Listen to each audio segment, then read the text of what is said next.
Belt and Road Initiative, China ready to take over. In order to understand why the US dollar will inevitably fail, we need to understand world economic events. The world economy is a very fragile but complicated system that can be easily swayed by world events. It is clear to me that the economically powerful nations are strategically positioning themselves to conduct international commerce without the US dollar. Nations and their central banks are hoarding precious metals in preparation for the dollar's demise. Some nations have begun partnerships with other nations to conduct trade for oil and other energy resources. It seems apparent that the world knows that the US dollar has lost its glimmer ever since it was untethered to the gold standard in 1972. One such ambitious program to sever economic ties to the US dollar is China's Belt and Road Initiative, or BRI. This initiative has become the world's largest platform for international cooperation. As of April 2019, a total of 123 countries and 29 international organizations have signed the BRI agreements with China. The BRI comprises a Silk Road economic belt, a trans-continental passage to connect Asia with Africa and Europe via land and maritime networks along 6 corridors with the aim of improving regional integration, increasing trade, and stimulating economic growth. The program is expected to involve between $4 to $8 trillion in investments, largely in infrastructure developments of ports, roads, railroads, and airports, as well as power plants and telecommunications networks. Essentially, the belt portion of this initiative includes countries situated on the original Silk Road through Central Asia, West Asia, and the Middle East and Europe. The initiative will improve the physical infrastructure along designated land corridors to develop cohesive economic zones for conducting international trade. This will be achieved by building both hard infrastructure such as railroads, bridges, and roads, but also soft infrastructure such as trade agreements and a common commercial legal system. There will also be a cooperative court system established to effectively and fairly enforce the agreements. The Silk Road economic belt is divided into 6 development corridors. The new Eurasian Land Bridge Economic Corridor, the China-Mongolia-Russian Economic Corridor, the China-Central Asia-West Asia Economic Corridor, the China-Indochina Peninsula Economic Corridor, the Bangladesh-China-India Economic Corridor, and the China-Pakistan Economic Corridor. There is also the 21st century Maritime Silk Road. The Maritime Silk Road is a sea route connecting China's coastal regions to Southeast Asia, Indonesia, India, the Arabian Peninsula, Somalia, Egypt, and Europe, encompassing the South China Sea, Indian Ocean, Gulf of Bengal, Arabian Sea, Persian Gulf, and the Red Sea. In Sri Lanka, China loaned about $1.5 billion for a new deepwater port. It was a key stop on the Maritime Silk Road. By 2017, it was clear Sri Lanka couldn't pay back the loan, so instead they gave China control of the port as part of a 99-year lease. China also controls the strategic port in Pakistan, where it has a 40-year lease. It's pushing for a similar agreement in Myanmar, and it just opened an actual Chinese naval base in Djibouti. These are all signs of what's been called the string of pearls theory. It predicts that China is trying to establish a string of naval bases in the Indian Ocean that will allow it to station ships and guard shipping routes that move through the region. So while China's not getting its money back, it's still achieving some very important strategic goals. In addition to the Maritime Silk Road, Russia and China are reported to have agreed jointly to build an ice Silk Road along the northern sea route in the Arctic, along the maritime route which Russia considers to be part of its internal waters. China COSCO Shipping Corporation has completed several trial trips on Arctic shipping routes. The transport departments of both Russia and China are constantly improving policies and laws related to development in the Arctic, and Chinese and Russian companies are seeking cooperation on oil and gas exploration in the area and to advance comprehensive collaboration on infrastructure construction, tourism, and scientific expeditions. The Supergrid project aims to develop 6 ultra-high voltage electricity grids across China, Northeast Asia, Southeast Asia, South Asia, Central Asia, and West Asia. The Chinese Belt and Road Initiative currently encompasses 123 countries in Asia, Europe, Oceania, and East Africa. China contends that the initiative has provided markets for commodities, improved prices of resources, and thereby reduced inequalities in exchange, improving infrastructure, created employment, stimulated industrialization, and expanded technology transfer, thereby benefiting host countries. In March of 2019, Italy became the first European country to join the initiative. Western Europe sees this as a benefit for business and for greater geopolitical influence. I feel it's important to note that these BRI allied countries represent over 40% of the global gross domestic product, 65% of the world's population, and 75% of the world's known energy reserves. Between 2014 and 2016, China's total trade volume in the countries along the Belt and Road exceeded $3 trillion, created $1.1 billion in revenue, and 180,000 jobs for the countries involved. And all of this has been achieved and will be sustained without the US dollar. Let's take a look at where all the funding for this massive development program is coming from.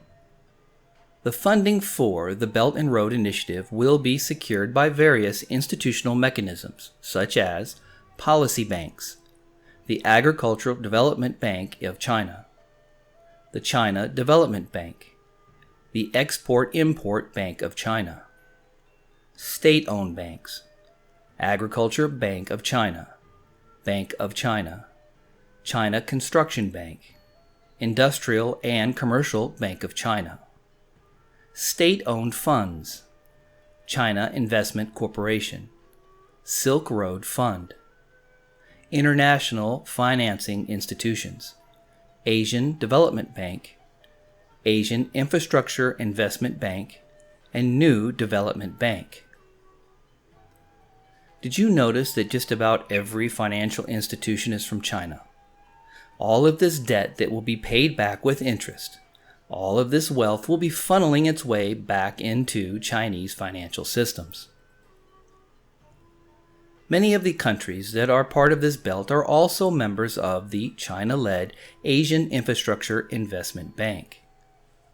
The Asian Infrastructure Investment Bank, or AIIB, is a new multilateral financial institution founded to bring countries together to address the huge infrastructure needs across Asia and beyond. AIIB offers sovereign and non-sovereign financing for sound and sustainable projects in energy and power, transportation and telecommunications, rural infrastructure and agricultural development, water supply and sanitation, environmental protection, and urban development and logistics. As of 2015, all of the 57 prospective founding members of AIIB had signed the Articles of Agreement.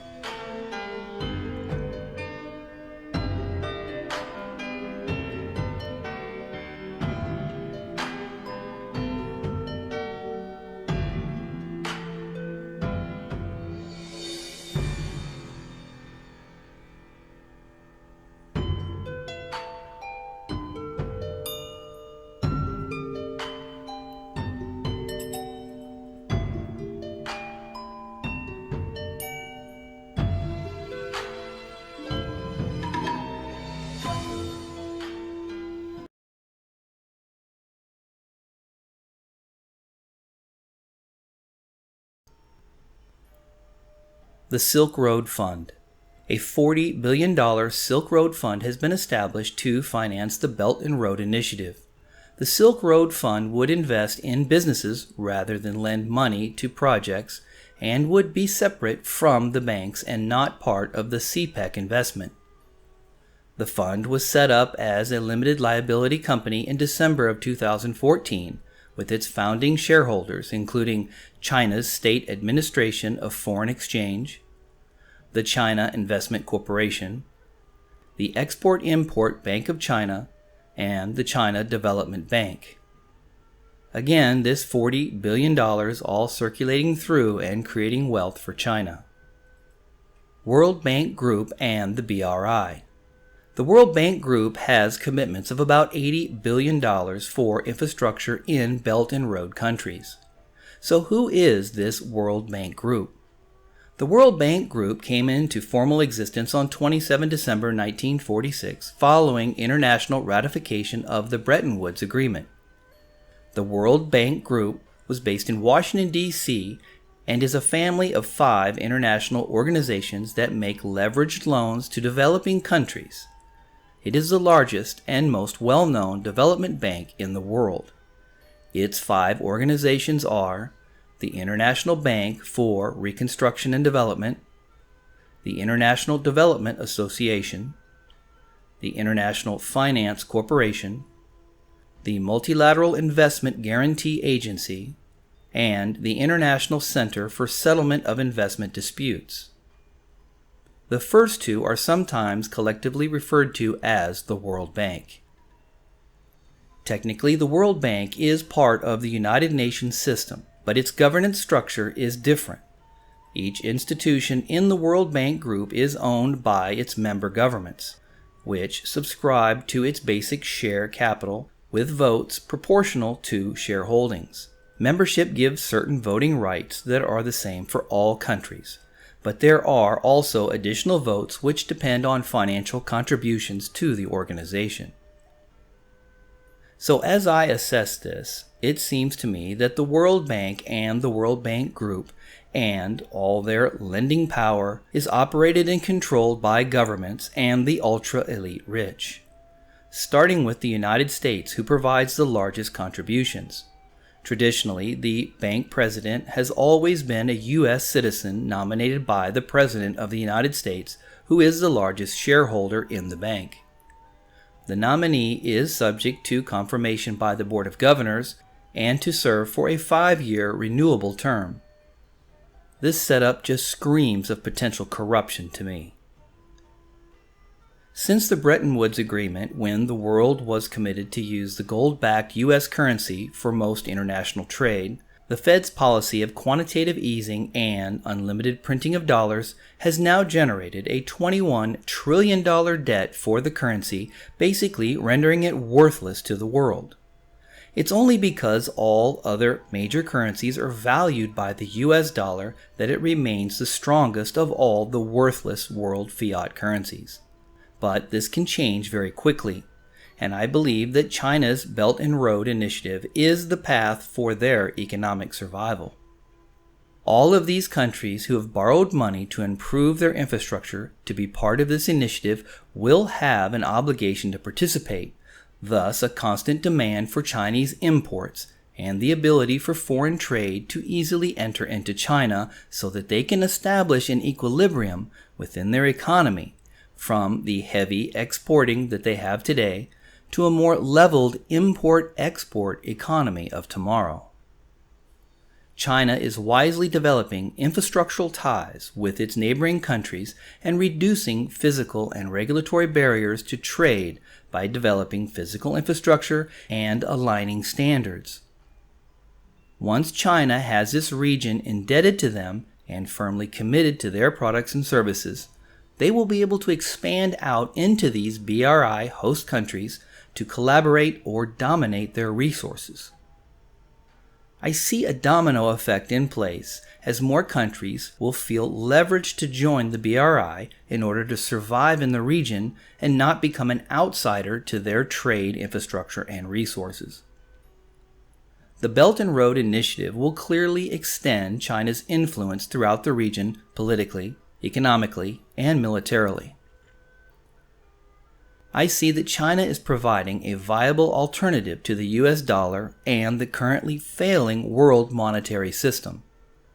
They will be in perfect position to thrive within their own created infrastructure along with their BRI partners. When I look at a map of BRI members, it becomes painfully obvious who is going to be left out of the New World economy. Again, remember that currently the BRI represents over 40% of the global GDP, 65% of the world's population, and 75% of the world's known energy reserves. And these numbers will only grow. Soon, the ultra-elite rich will have to realign themselves where the wealth is, because that's just what they do. And when they do, what do you think will happen to the US dollar and the US economy? What motivation will they have to continue to prop up the US economy and keep the stock markets and the US dollar strong if all the wealth in the world is in the East? I believe there will be a day when they decide to abandon the dollar and move on, and we need to understand and accept this and be ready for it. Perhaps you interpret this information differently. Let me know in the comments section below. A big thank you to all who support this channel, especially to those who take the time to like and comment. I don't monetize my channel, so your likes and comments really help the channel to grow and to be seen by others, and it is greatly appreciated. If you are not yet a subscriber, hit the subscribe button. Then select the notification bell to be notified as soon as I post up new content. Feel free to share this content with all.